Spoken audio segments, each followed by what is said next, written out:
You are listening to Historyman, a platform for historians, authors, and curators to tell their story of the American Revolution, where we walk in the footsteps of heroes and proclaim freedom reigns.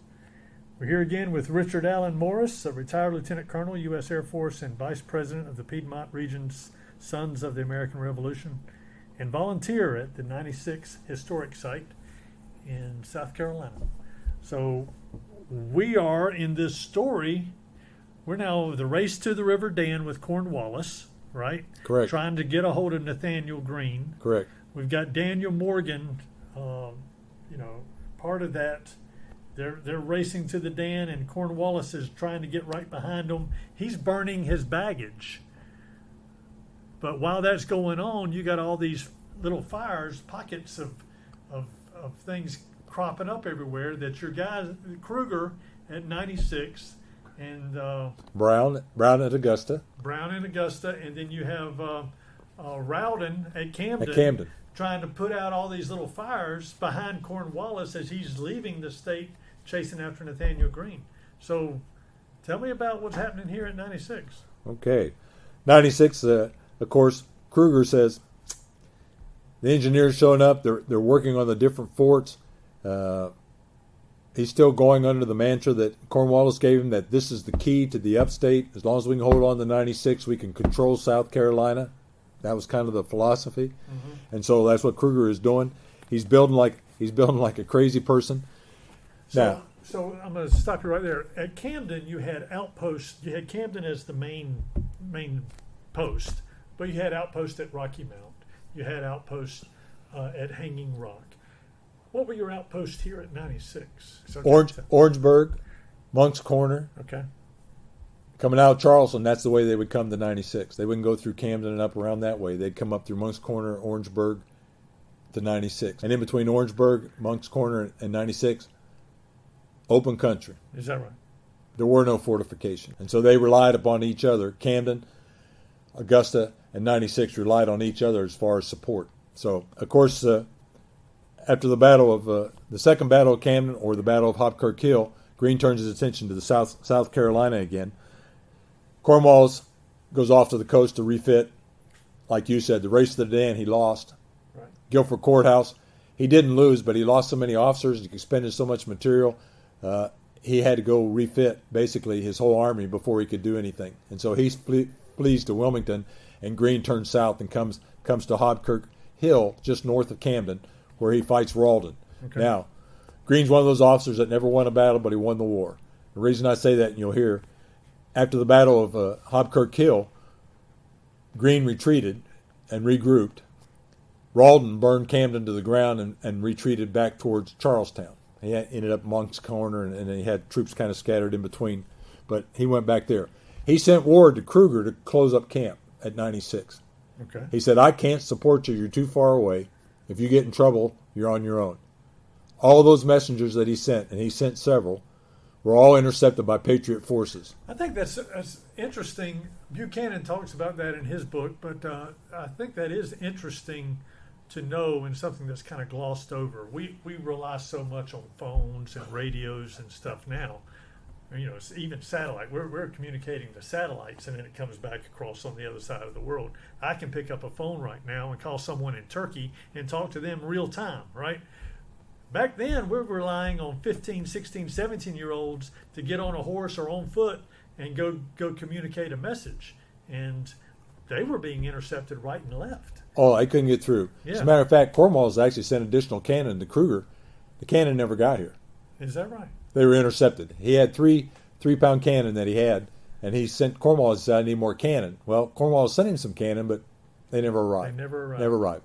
But after Rawdon left Camden, he sends word to Kruger to close up shop and go to Augusta. Okay. So now you can see what's going through his mind. Maybe we can hold on to Georgia. Right. Georgia and Charleston. Right? If you join Burntfoot Brown at Augusta, maybe we can hold on to Augusta. So they are really consolidating their forces back into Charleston, Monk's Corner, Augusta, and Savannah. It's almost like a little triangle there, right? That is correct. And they're giving back the rest of the state. Meantime, all these little forts start to fall. all these little places. Fort Mott, Granby, Georgetown. They pull out of Georgetown, Granby Falls. I mean, all these little forts between Sumter, Marion, and Light Horse Harry Lee, who's now joined Marion and taken some of these forts. All these little forts that they had are all slowly disappearing. Now, what happens with that is all these loyalists, local loyalists, are now turning their hats around and joining the Patriots because they don't want to leave their land, they don't want to leave their properties and all this other stuff that they've been here for a while. So the Patriot force is growing, the loyalist force is decreasing from the local population. So that's kind of the dynamics that's happening right now. Greene, of course, after all these other little forts have fallen and he finds out that Augusta is under siege, he sends Light Horse Harry Lee with his legion, about 150 guys, plus a cannon, to go down to Augusta to help him take Augusta. He, in turn, heads north, well, kind of northwest, to come to 96, because that's the only two big forts left in the upstate. And if he can take those, now everything's back down to the coast. And so he heads this way. On May 21st, he shows up in a driving rainstorm outside 96. He comes down that old road coming down from the north that crossed the Saluda River. So he shows up with his force. He has about 2,000 guys, so to speak, between the militia and the Continental troops he has with him. Now, all Americans. The only foreigner he has with him is a guy from Poland, a guy by the name of Kosciuszko, who was an engineer under Washington for several years. Washington had sent Kosciuszko south when they regenerated that Southern Army. And he caught up with Greene when he was up in Hillsborough. He joined the Continental Army, Southern Continental Army in Hillsborough, and he's with Greene here. Well, as they come on, of course, all three forts that Kruger has established are done, basically. And so when you say done, Kruger had left them. Did he destroy them? No, he's still here. Kruger's still here at night? He's still here. He meets Greene coming down. Okay, all right, very good. Because his last words were, hold the fort at all costs. It's the key to the upstate. Okay. None of the messengers from Rawdon have gotten through. That's right. They didn't come through. All right. Nobody came through. Rawdon, after he gets back to Charlestown, finds out that Augusta's under siege, sends word to Kruger again, and says, don't go to Augusta. Come to Charlestown. Retreat to Charlestown, burn everything, destroy the forts, and come to Charlestown. Nobody got through. He didn't get that message either. Nobody ever got through. So he's hanging out. Kruger's hanging out here in the wind, basically. Right. He can't talk to anybody because when Greene shows up, cuts off all communications, anybody coming and going. A lot of the loyalists now have come into the camp, so the force has grown. He had about 500 troops out of New York and New Jersey, but then he adds, we don't know how many, because they didn't keep track of all the militia guys. So there's anywhere from 500 to 1,000 militia guys that show up. Okay. And so the forces are just about equal. You can see what I'm saying. And when they square off, when the battle finally starts. Greene arrives with these forts on the 21st. Kosciuszko takes a look at the Star Fort, and he makes the determination on the 22nd that the Star Fort is the place that they need to take. Of all three forts, of course, the town's kind of protected by the Star Fort. You'd have to come in from the other direction. The one across the river, why? It's a stockade fort. But he decides if they take the Star Fort, the other two will give up. You say across the river. You talking about the stream? The stream, I'm sorry. The spring. Yeah. Okay. Between the town and the farm. Fair enough. Now, what Kruger had done was he'd closed up the fortifications around the town. He built redoubts in front of the jail, which overlooked the spring, and he manned people there to protect that water supply. He dug trenches between the water supply and the jailhouse. He dug a trench between the Star Fort and the town. He dug another trench between the farm fort, which was called Holmes Fort, after the farmer that owned it. He dug a trench to them as well so they could get to the water supply, and they could move people back and forth without being shot. Now, was it a deep trench? No. We're talking 4 foot? 3 feet. 3 feet. 3 feet. So it's not like they can walk straight up. Oh, no. They piled the dirt on the side, so it's probably a little bit taller, but about, and the average height back then was 5'6", 5'7". They're definitely crouching. Oh, absolutely. Absolutely. They didn't really, and it's about 2 feet at the bottom and about 5 feet at the top. It's built like a V because, of course, you're carrying stuff, and so they made it a little bit bigger at the top. Some of the fortifications, I can go through the fortifications at the fort. Land was clear within a mile of the town. There were no trees. The town of 96 was stockaded. It had 2 blockhouses they put in the town. Which, if you were to go to 96 now, there are a lot of trees around there. Correct. You're going to have to envision Correct. all those trees taken down. That is correct. Okay. That is Much correct. like Camden, when they took over Camden, they just decimated a clear field of fire. Field of fire, absolutely. Around their base camp. And it went for a mile. Yeah. It went for a whole mile around the place. The trench around the town was 8 to 10 feet deep. They put an abatis. An abatis is basically when you top the trees that you're using in the fortifications, you sharpen the bigger branches and stuff, and you stick it in the ground. I call it a brush pile because that's what it looks like. They stick them on top of each other. That's about 30 yards in front of the town that they put this brush pile all the way around. So if you're going to attack the town, you got to go run through a brush pile first, run through this trench up the side to get to the fort. So it's quite a thing. The jail was fortified, redoubts constructed next to the spring. Holmes Fort, which is on the other side of the spring, they put a stockade around all the buildings. They built 2 blockhouses. They dug a trench around it. They put phrases. Phrases are basically trees that they've sharpened the ends of the trees and stuck them in the dirt around the fort. So you have this ring around the fort. And then they put an abatis, of course, around that fort as well. The Star Fort, they dug a trench 8 feet deep. The trench was 20 to 30 feet wide. That's what it doesn't look like at the park. They got a little trench around it, but this trench was 20. That's where they got all the red dirt to build the fort, the Star Fort. The Star Fort itself was 10 to 12 feet thick, packed red clay, not wood, red clay. It was 6 feet high. So you got an 8-foot ditch, 6 foot high of clay. So now you're talking 14 feet. If you get in the ditch, you still got to go up the side of this clay cliff for 6 feet. They piled sandbags on top of that, another 3 to 6 feet. And it was basically an earthen castle. Correct. Right? Correct. And it was built in a star so that you could have crossfire from every point of that star. That is exactly right. Of course, it had phrases on it as well. The poles stuck in the side of the dirt.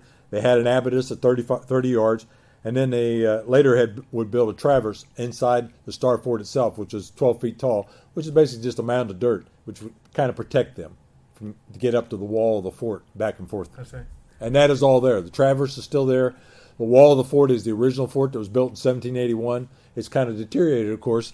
The trench had been filled in, but there's a little trench there that indicates there was one there.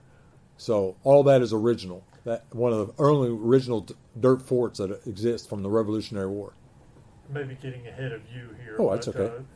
When they laid siege to that Star Fort, didn't the occupants of the fort try to dig out a well? They absolutely. They went down 25 feet, never hit water, 25 feet, they dug a well. That hole is still there inside the fort. If you go inside the fort, you can see the hole. It's filled in a little bit, but they got it roped off and it marked. They said this is a well that Kruger tried to dig once the water supply disappeared.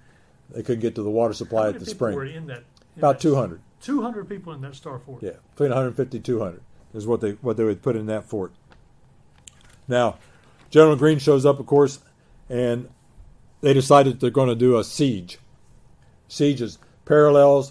In other words, they dig trenches that are in line with the fort. They connect those trenches with what they call saps. The guys that dig are called sappers. The also would bring forward cannon. The closer you got, you keep bringing your cannon closer and closer to because it's more effective the closer the cannon is. So there's a lot of stuff going on, but there's going to be a lot of building going on as well. Meanwhile, they've surrounded, of course, the area. They're not allowing anybody in, nobody out. The locals still come and go. They're selling food to the different soldiers and stuff, and that kind of occurs. And one thing that Greene was told was that they did have access to water, that there was access to water in the town and in the fort. And so he really didn't cut off the spring from them going down and getting water from the spring because he said, what's the point? Because you'd have to get pretty close and you might get people killed. So he just kind of stayed away from all that. So they start digging about 70 yards out, and they're going to put a cannon there. In World War I, when the sappers they used, and even in the Civil War, they used people who were used to digging in the coal mines and things like that. We didn't have that here. None of these guys. They tried to use the local slaves that they could get from the farms and stuff. They'd basically take those slaves and would use those to dig the fortifications, both sides. And that's just what was done, because at that time slaves were treated as property, and really, that part didn't end. But they also had to use their own troops, who, a lot of them, farmers and stuff. But this is all new stuff for them. Now, what happened on the 23rd? They're digging a fortification to put a cannon in. It was about 70 yards out. Why 70 yards? Because now they're within range of the 3-pound cannon that Kruger had. He had 3 3-pound cannon. They're in range of the rifles. They're in range of everybody. except for the muskets, of course. But they're digging this thing, and they're going to build it up, put a can in there, and start shooting at the fort.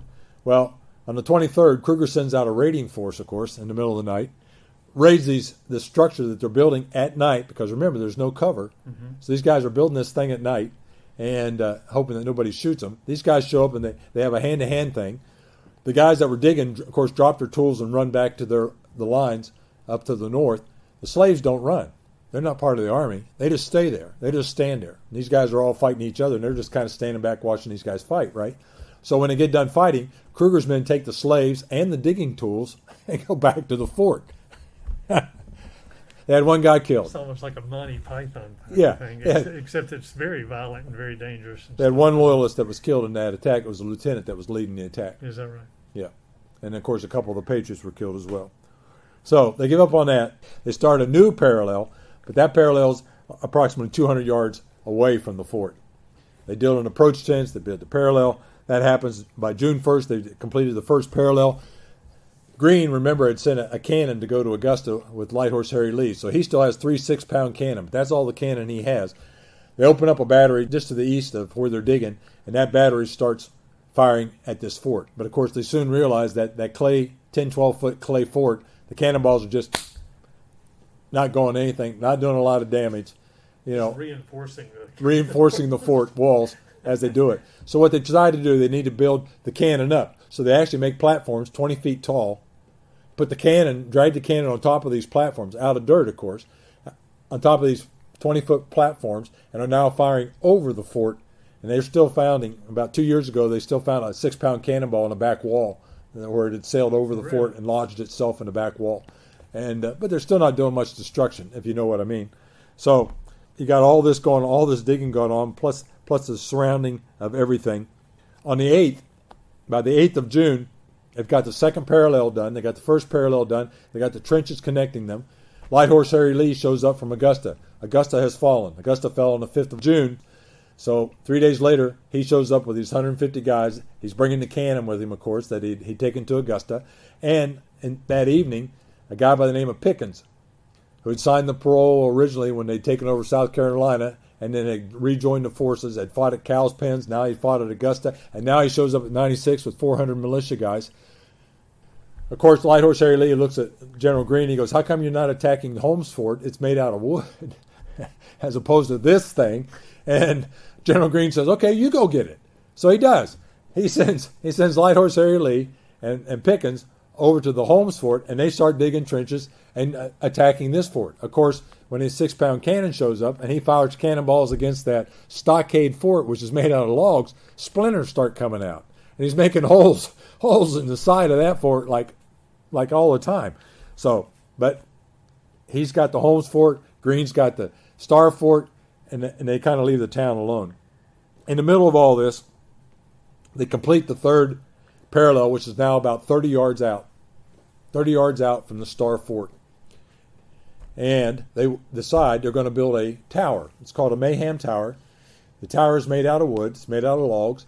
And they stack it up 30 feet so that you can shoot over the walls of the fort. That's the whole idea. It was invented by a guy by the name of Major Mayhem, a South Carolina militia guy. So they start this Mayhem Tower, and they complete it in one night. Got to think about that. All the trees have been cut down within a mile of the town. So they're cutting down all the trees over a mile away. They're dragging them through the trenches in the middle of the night, and they erect this fort 30 feet tall in one night, and they put sharpshooters up in it that are shooting down inside the fort. Kruger responds by putting sandbags on top of his fort. So now, instead of 3 to 6 feet, now you got 6 to 8 feet, and you just got little shooting holes for the men inside the fort as opposed to shooting over the walls. Right.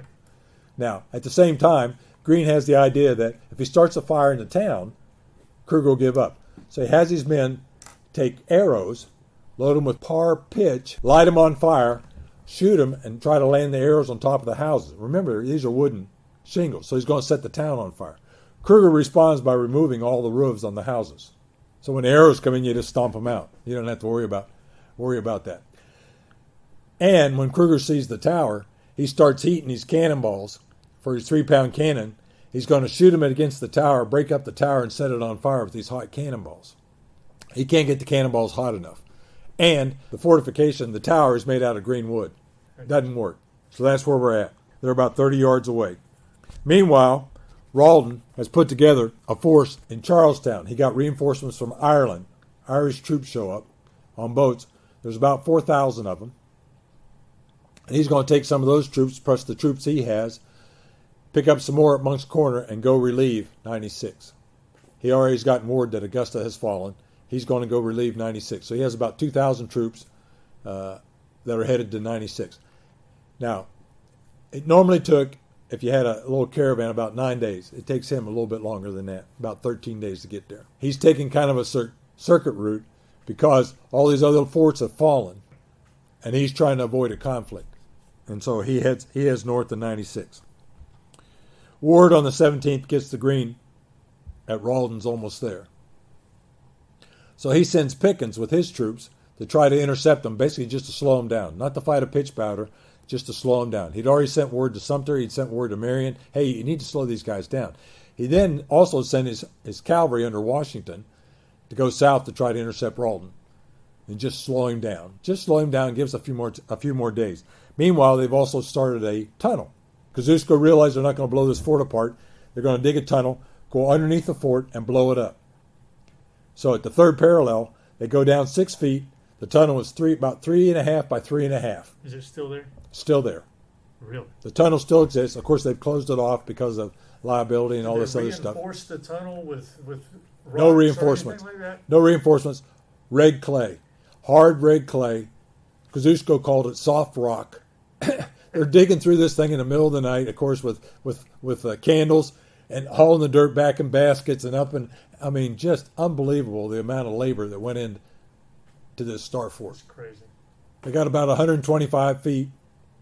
And, of course, that's when they find out Rawdon's close. And they stop digging the tunnel. Meanwhile, Kruger had sent out forces just about every night or every other night, harassing these guys as they're digging these trenches, digging the tunnel. Kosciuszko was inspecting the tunnel. He was actually down inside the tunnel, inspecting the tunnel whenever these forces showed up. He gets out of the tunnel, and he's wounded before he can get down the parallel. Now, where was he wounded? He was wounded, well, I'll put it this way. The British reported in their press that Kosciuszko had been wounded in the seat of honor. He got bayoneted in the butt. We laugh about it now. I mean, it wasn't too funny for him. British humor. So, by the 17th, Greene's ready to leave. Rawdon's too close. Mm-hmm. He's got too many troops. His guys are all worn out from digging in the hot June sun in South Carolina. He says it's not going to work. They convince him that they need to try. They need to at least try. So he sets it up for the 18th. At noon on the 18th, they fire the cannon. It's a signal for Light Horse Harry Lee to also attack Holmes Fort. So Light Horse Harry Lee attacks that fort. Greene picks 50 guys. They call them the Forlorn Hope. They're going to go attack this fort, try to open a section where the rest of the troops can come in, and they attack the fort. 45 minutes later, they call it off. The reason? Kruger sends guys outside the fort to come down. Remember that 10 to 20 foot trench?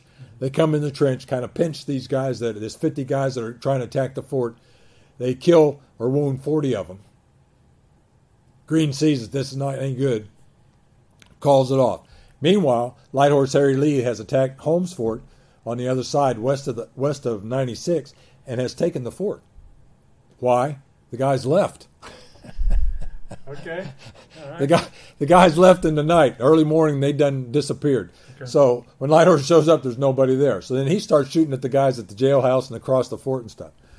But before all this happened, whenever Light Horse showed up, they finally ended the water supply. And the way they ended the water supply was, the ladies used to come down and get water and take it back through the trenches and stuff. And then guys started showing up and getting water. Well, they shot 2 of those guys. They got close enough with the rifles to shoot 2 of those guys. And so the water supply was limited to what the slaves could carry at night. They'd strip down the slaves, send them down to the spring with buckets to get water and bring them back for the troops. And that's what was going on then. So the siege lasted for 28 days. On the 19th, the siege ended. He asked Kruger if he can come pick up his dead, to bury his dead. They exchanged prisoners. Things are going on. Kruger had gotten word a couple days before that Rawdon was on the way with the relief force. The way he got the word was there was an older gentleman who used to ride up and watch on his horse. He'd just sit off to the side and watch these guys shoot at each other. Mm-hmm. Then one day they noticed that his horse was kind of drifting towards the town.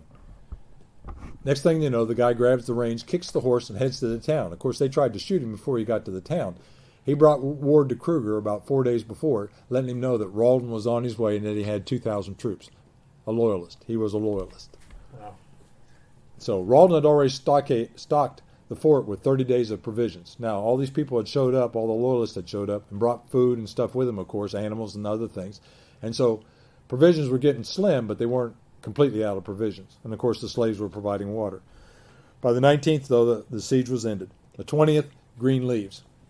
What Kruger did, he refused Greene to come to get the bodies and stuff because he really didn't want him to see the fortifications that close up. So he rounded up the bodies and gave them back to Greene along with the wounded and exchanged the prisoners. So Greene takes off back up the Island Ford Road away from Rawdon, who's coming in the Charlestown Road, which connects with the Island Ford Road.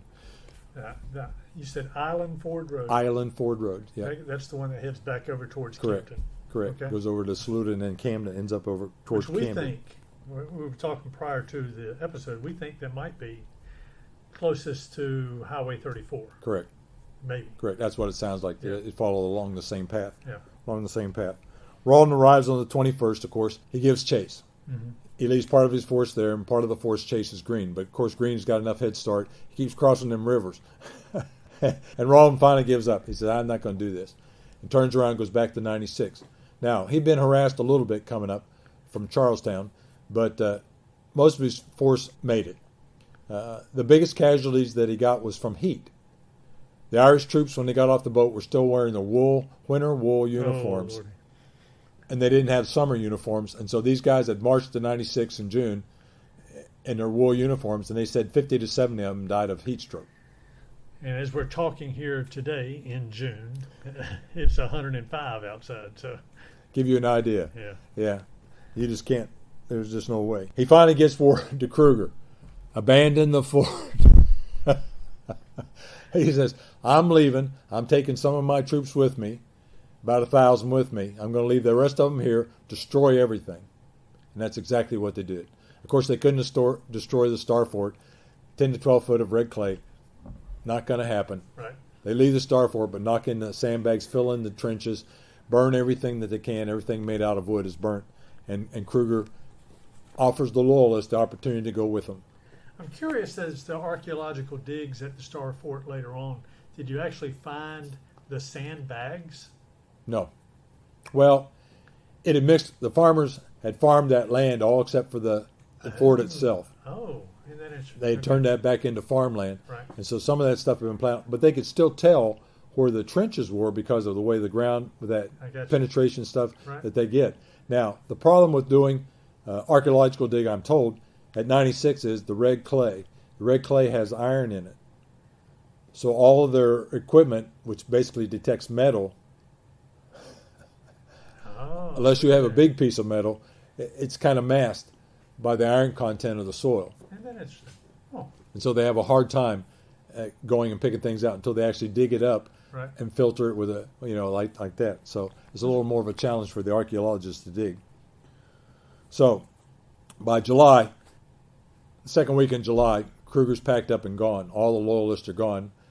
Greene, of course, doesn't come back to 96 because there's nothing there anymore. He does tell Pickens, you need to stay in the area just to let everybody know, and the Loyalists that are around, that there's a force here. Meanwhile, Greene takes his troops to the Santees, the hill at the Santees, because it's cooler, and he says, we need a rest. We've been digging long enough. We need a rest. Right. So he takes everybody over there and kind of sets up camp at the Santee. So what happened here from there?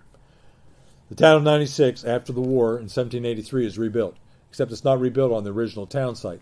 They actually built it where Holmes Fort was at, across the spring to the west. They take over the field, that whole field, because it was a Loyalist farm. It's now been confiscated by the Congress. Okay. And they said, we still need 96 because it's the district headquarters. We need to have a courthouse. We need to have a jail. They build a town, about 300 people, grows to about 300 people. There's a college. 1785, they bring up a college. Is chartered to be established at 96. Once they bring the college in, they ask the townspeople, what would you like to call the college? And they name the college Cambridge. Do you think there's any Loyalists? There's a few still. Still in the area. So the town after they named the college Cambridge, said, this is really dumb. We need to change our name too. Changed their name to Cambridge. So if you look up the town of Cambridge in South Carolina, you're not going to find it. The only place that existed was where 96 had originally been. This third 96 had been created in 1783. 1787, of course, is when they changed the names. 1800, judicial district is abolished because all the towns above them now want government in their own areas. They don't want to have to come to Cambridge to go to jail. They don't want to come to Cambridge, file the papers. They start breaking up into counties. Okay. So all these counties start growing up, have their own governments. Cambridge kind of loses its importance. The college in 1803 closes. How many students did they have? They had about 100 initially. By 1803, they had none. Okay. And so they closed the college. Some say the college moved to Newbury, but I don't know that for sure. By 1815, they had a flu epidemic. Most of the people in the town died. Had a real bad flu epidemic. Nobody wants to come to a town that has a flu epidemic, or it had a flu epidemic. So a lot of the townspeople, the town is just slowly disappearing. 1815. So you're telling me that at this town they had a smallpox epidemic that killed a whole bunch of people in one battle, and then after the Revolutionary War, the flu killed everybody. Yeah, afterwards. That's now, in 1852, a railroad goes north of Cambridge. Okay. They wanted to come through Cambridge. Railroad goes where the easiest is to go and the safest and all that other stuff. So 2 miles north, they put the railroad. 2 miles north of Cambridge, or 2 miles north of where 96, the historic site is. The new town grows up. The new town is called Lodi, the town of Lodi. If you ever look up the town of Lodi, you're not going to find that either. The town of Lodi grows up around the railroad tracks, the intersection there, everything else. The town of Lodi grows to the point where they need a post office. Spell Lodi. Lodi. Okay. Is there a particular reason why it's named Lodi? No clue. Okay.